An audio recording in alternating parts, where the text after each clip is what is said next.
Escuchábamos a Jairo, el tema se llama Volveremos, Quique.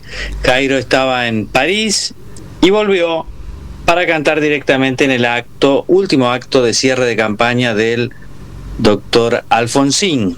En 1983, Alfonsín era el candidato de la Unión Cívica Radical, luego ganaría las elecciones el 30 de octubre del 83.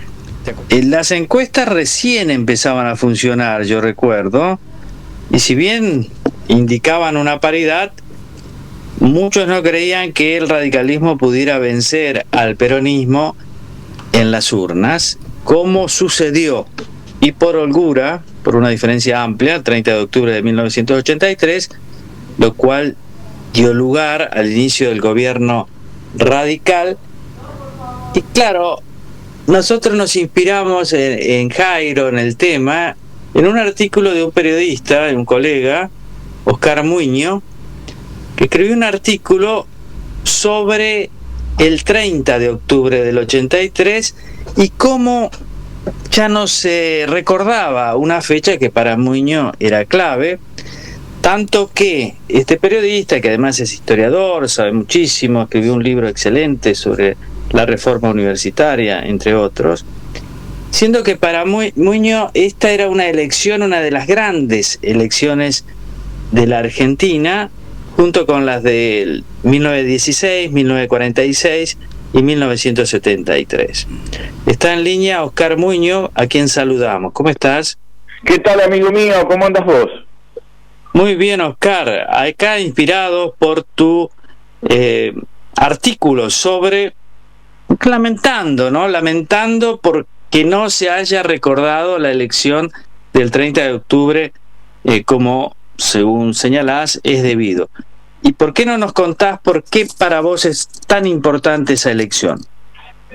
Sí, yo lo escribí antes del 30 porque ya sabía que no iba a ser recordada. Es más, te diría que el sábado 30 de octubre iba por la calle, miraba la televisión y vos veías en la zona norte de Buenos Aires, de la ciudad y de la provincia, en la zona norte, que es la más próspera, veías muchos jovencitos enganchados con Halloween. Y después claro, mirabas los partidos de fútbol y estaba el recuerdo a Maradona. Y yo no digo que esté mal, digo, me parece que está muy bien, pero falta el tema del compromiso público con la elección que consagró la democracia en Argentina. Porque yo decía, bueno, hay 4 grandes elecciones, como vos bien repetías, ¿no es cierto? ¿Por qué la del 16 es una de las más grandes? Y porque establece por primera vez el sufragio universal, es decir, por primera vez vota todo el mundo. En el 46 es importante porque es el arranque del peronismo. La del 73 es el fin de una larga dictadura y de la vuelta del peronismo después de haber estado proscripto en las elecciones presidenciales.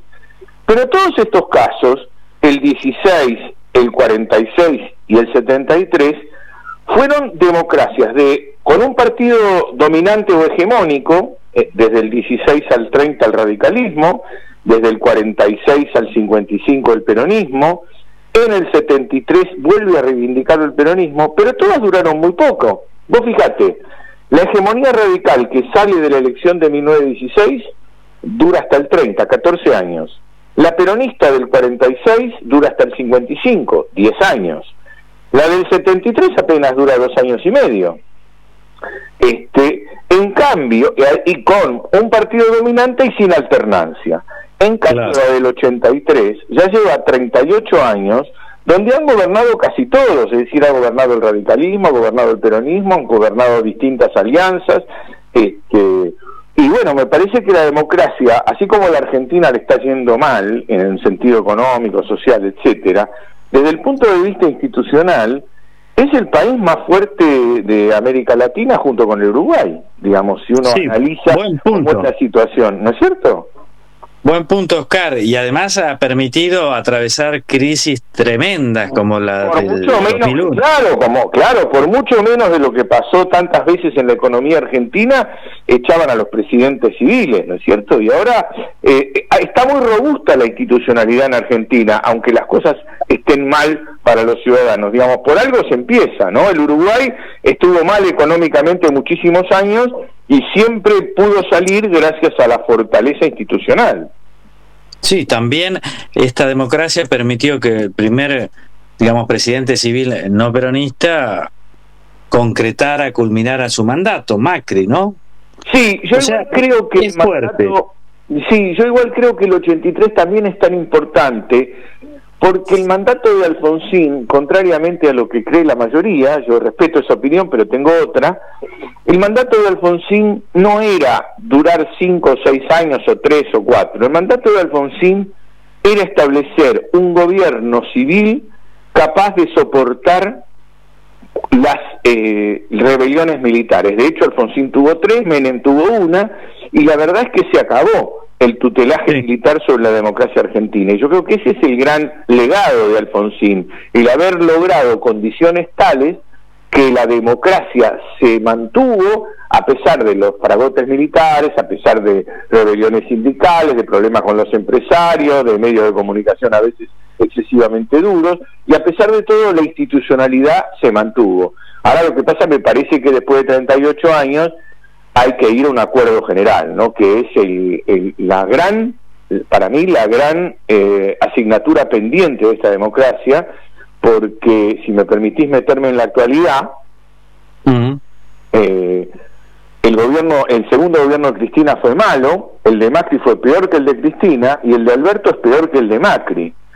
Lo que viene a demostrar, me parece a mí, que si no hay un acuerdo político sobre cuestiones esenciales de la Argentina, educación, política exterior, salud, jubilaciones, etcétera, nadie va a poder salir de esto. Es un tema de fuerza política. La fuerza política dominante, incluso Cristina, que había ganado con 40 puntos de diferencia sobre el segundo, no pudo hacer un buen gobierno, tampoco lo hizo Macri, tampoco lo está haciendo Alberto, así que creo que por obligación o por virtud tenemos que ir a un acuerdo general. Esa es mi teoría, que es para mí la asignatura pendiente de la elección del 83.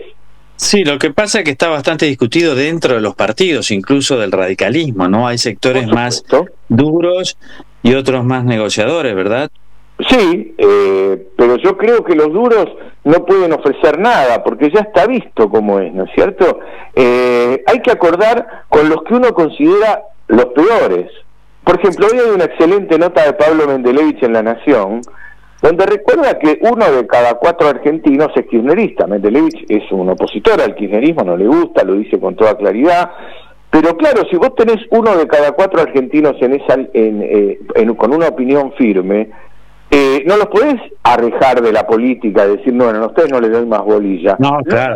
Ahora, Oscar, lo mismo vale para el kirchnerismo respecto de los sectores de Cambiemos que más le molesten, ¿no?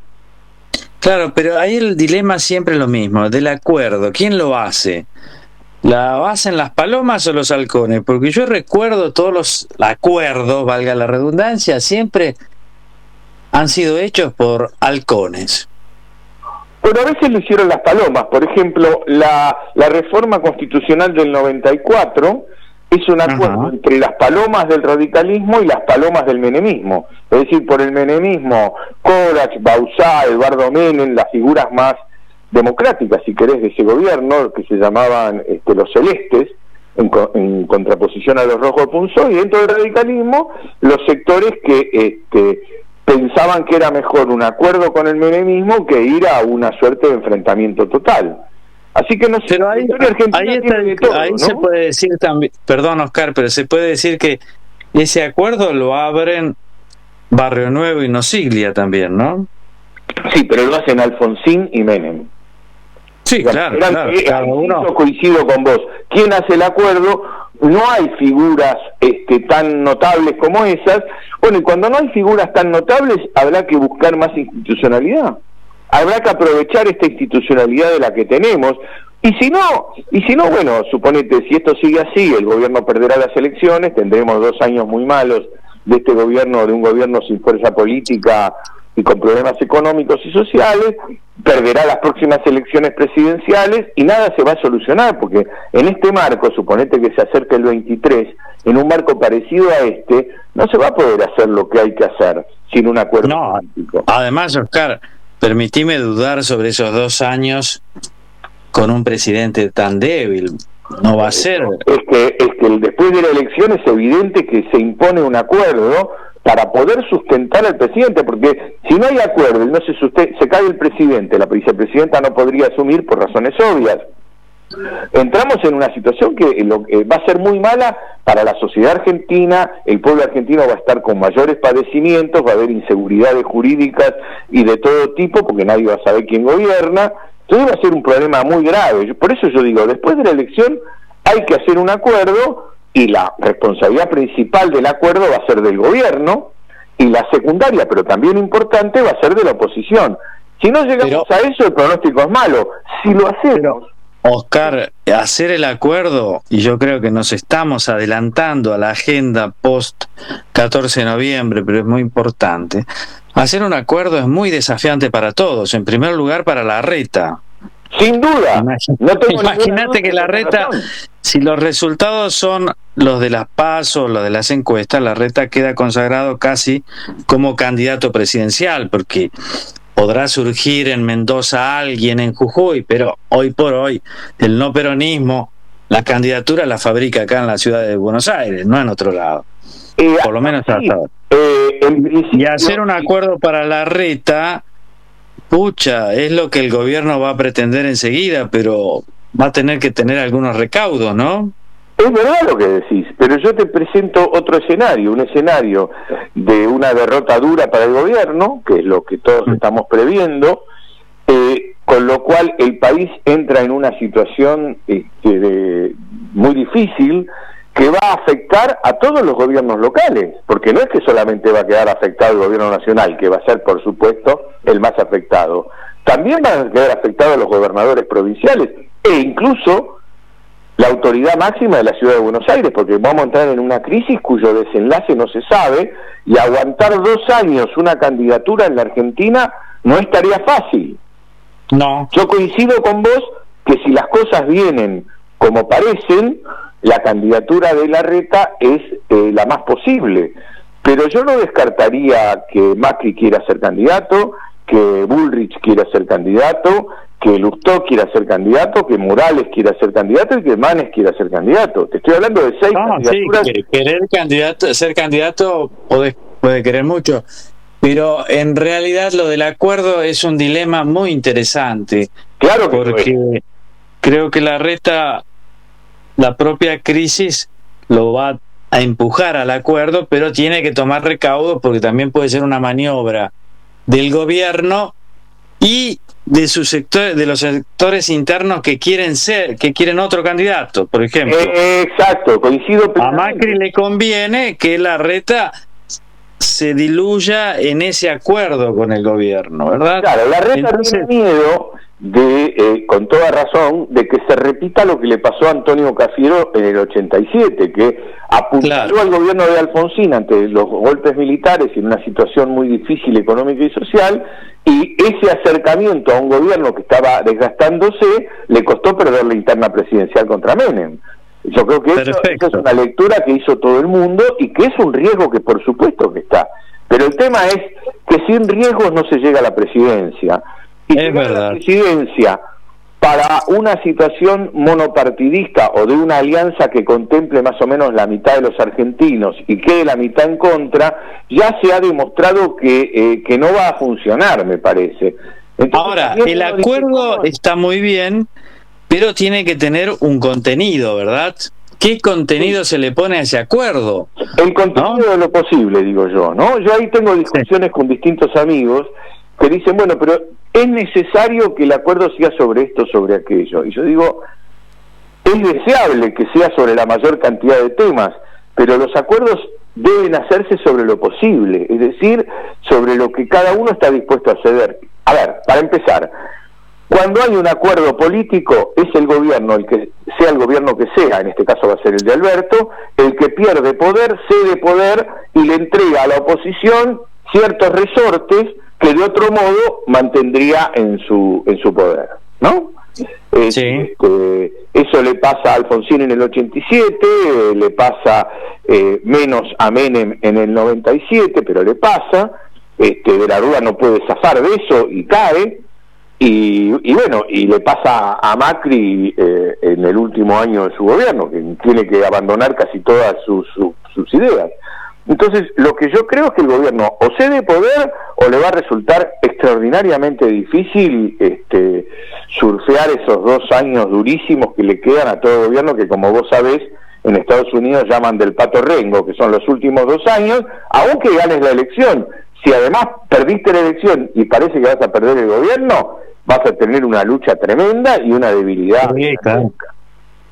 Sí, yo creo que van a ser tiempos memorables, de los cuales todos nos vamos a acordar, un poco como la pandemia, especialmente de noviembre a marzo.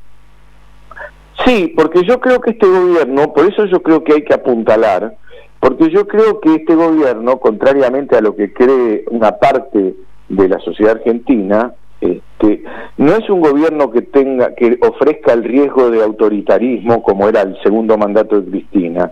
Yo creo que este gobierno es tan débil que su riesgo es la anarquía, es decir, que no pueda sostenerse. Ese es el problema con un gobierno débil, ¿no es cierto?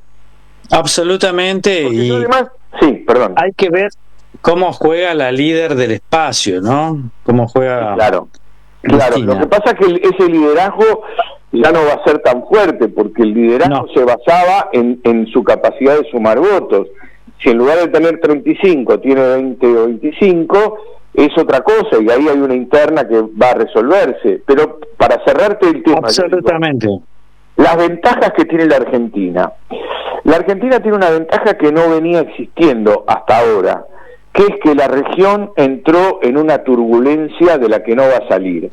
Es decir, la democracia que parecía más exitosa desde el punto de vista económico, que es Chile, ha entrado al siglo XX, en mi opinión. Oscar, tengo que cerrar. Me encantó la charla. Yo te auguro un porvenir venturoso, tal vez antes del 2023. Espero verte en los medios. Y te voy a ver seguramente, así que acordate de los pobres, acordate de mí, de Quique Matavós. Y cuando quieras desayunamos, que es un buen horario antes de tu programa o después, cuando te venga bien. Y nos estamos yendo. Y desde acá le deseamos la mejor como siempre. Un abrazo a José Luis y a Quique, y a vos otro abrazo como siempre. Amigo mío, un placer hablar contigo. Oscar Muñoz, siempre tan agudo, gran periodista, gran analista, un hombre de la democracia, un pensante de la democracia.